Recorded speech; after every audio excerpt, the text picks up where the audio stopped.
Man, I don't think anyone's gonna believe me when I say that this is the animal that most people think Count Dracula transforms into. Meet the vampire bat, the bat form of the real Count Dracula. I don't say blah blah blah. 3 species are known and each one has its own genus. And here's why these bats are known as bloodthirsty vampires. They drink blood. And no! It's not actually the traditional sucking teeth or fangs that do the job.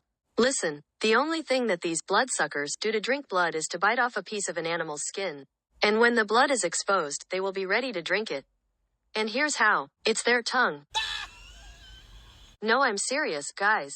That's how they drink blood. I'm not making a joke. Their favorite blood to drink is blood from livestock, especially cattle and pigs. But here's something also scary. They sometimes get attacked by rabies. They can get even scarier when the largest vampire bat has 8-inch wings. Some people mistake these vicious flyers as flying mice or rats. They are a traditional animal in Halloween season. I'm pretty sure you know about that Frankenstein walrus from the 2014 horror film, Tusk, that constantly screams and cries. Well, here's the real-life version of that walrus. You see, there were some cases where walruses killed people, including knocking boats down to drown them, and busting through the ice to grab people. In captivity, walruses also kill people. But it is time to get even more violent. You see, whenever they eat clams, they don't use their tusks. Instead, they suck up the flesh. Well, they can also prey on seals, their relatives. After grabbing a seal with their large flippers, they slurp up all the brain and mucus from the seal's nose. Okay, that is not child-friendly. Just straight-up horror. This has gotta be the most dangerous and violent dinosaur to have ever existed. This is Majungasaurus crenatissimus, formerly Majungathalus adipus. The flesh-eating unicorn with cannibalistic behaviors. It was initially described as a flesh-eating pachycephalosaur due to its domed skull, but it's thought to be a medium-sized type of abelisaur. It measures 24 feet long, 5 feet tall and surpasses 900 kilograms or nearly a metric ton. It is well known for its signature singular horn. The males probably used their horn and domed skulls to fight off each other. The male probably had a colorful skull with combs similar to a chicken. Believe or not, but you see, there is serious evidence of Majungasauruses eating each other, suggesting evidence of dinosaur cannibalism. Even though it mainly ate large sauropods, it could eat a dead Majungasaurus as an easy source of nutrition. Its shark-like teeth were like machetes, slicing off flesh while biting. Ouch! You might be asking in total shock, why is this deer eating a bird? He ate the whole bird. Oh, he's spitting it out. Well, believe it or not, but there are 3 reasons why. Traditionally, an herbivore is defined as an animal that only eats plant material. But sometimes, these plant eaters will consume meat. And here's why. The most likely reason is to survive a brief period where there is no more plants to chow down on. Another benefit is because it's an easy source of nutrient. The herbivore would most likely eat a carcass. The last reason is because of salt, iron and calcium, as these minerals are essential for growth, immunity and even reproduction. For example, deer have had a reputation of eating birds. They do that in order to grow their signature antlers. This is goat-licking torture. After several licks, the poor person's feet were left without skin, causing unbearable pain. The goat would nibble the flesh of the person's feet. Some herbivores are omnivorous, like the vampire deer. Even if their bellies aren't designed for meat, a little bit of meat won't hurt them. This is a living nightmare. Solifuge. Solifuges became an internet sensation when rumors about them were made up. One rumor depicting them as creeps that eat a camel's stomach is why they are called camel spiders. They are also called sun spiders and wind scorpions. However, they are not spiders or scorpions at all. A solifuge does not have a stinger and cannot produce web. This photo was mistaken as a giant spider, but it's just 2 solifuges. They are not giants, only maximizing 6 inches long.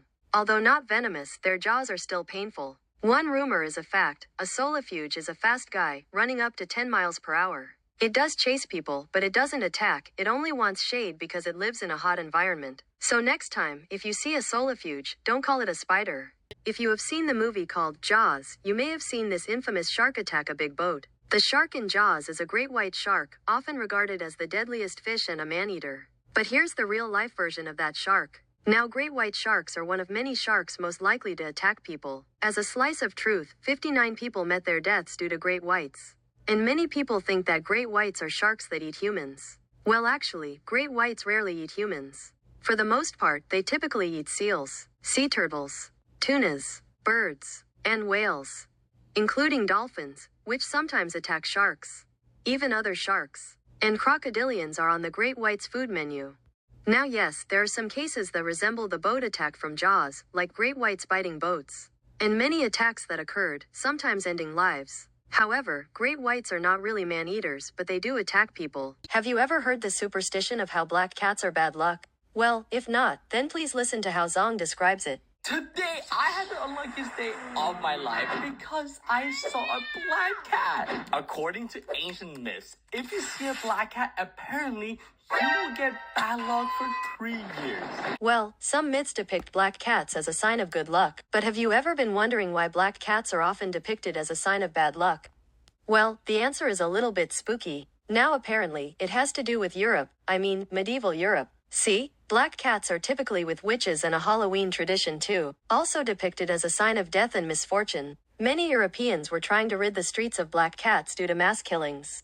And black cats were even killed with witch Salem trails in the American states. So you see, if you see a black cat cross your path, your lucky might be dead. You might be wondering, what the hell is wrong with this snail? Like, its eyes are pulsing, looking like it is getting ready to dance to disco music. Well actually, this snail is just turned into a zombie by mind-controlling parasites. Think of it as like how Blossom and Bubbles were mind-controlled by cray-crays. Guys! Are you okay? Dude, I'm moving okay. I feel slightly more cheerful than I normally do. Leucochloridium paradoxum, or the green-banded broodsac, is a parasite that infects land snails, typically from the Succinia genus. Once infected, broodsacs will hatch and develop in the snail and then fill the eyes.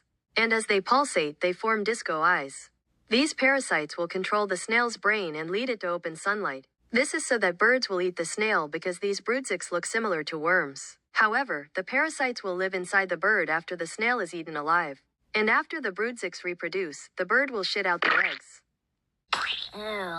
Then the cycle continues when other snails feast on the droppings.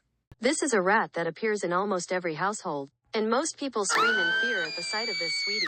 Welcome Rattus rattus, formerly Mus rattus, also called the black rat. Carolus Linnaeus initially classified it as a mouse in the Mus genus. The black rat is also called the house rat, ship rat, roof rat, or common rat. It previously had 3 valid subspecies, the roof rat, the Alexandrine rat, and the fruit rat. Sadly, however, these subspecies are now invalid. This rat can get longer than 6 inches in length with a 7-inch long tail and weigh more than 200 grams. The rat can be very cute. But don't let that fool you, because it can bite and scratch. It is known to gnaw through walls, and also uses its buck teeth to chew on wires. And I'm sorry to give you nightmares, but rats were used to torture and kill poor people by gnawing into their bowels after a bucket got set on fire. Traditionally, people think rats eat cheese, but it saddened me when I heard That is not true.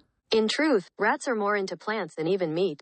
The rat became a success in the Oscar-winning 2007 Pixar masterpiece, Ratatouille. Please welcome Canis lupus, also known as the wolf, the real-life big bad wolf, the mascot of the famous 1960s rock and roll band, Steppenwolf. Yeah, exactly. The one that gifted us the domestic wolves and dog breeds of Canis familiaris. Boy, do I feel freaking gifted. Other names include gray wolf, timber wolf, and even common wolf. It has a total of 38 living subspecies, with 16 subspecies going extinct. Many members of the Canis genus were previously described as a subspecies of wolf, and that also includes the more synonymous dingo, and even the famous domestic dog breeds that descended from the wolf.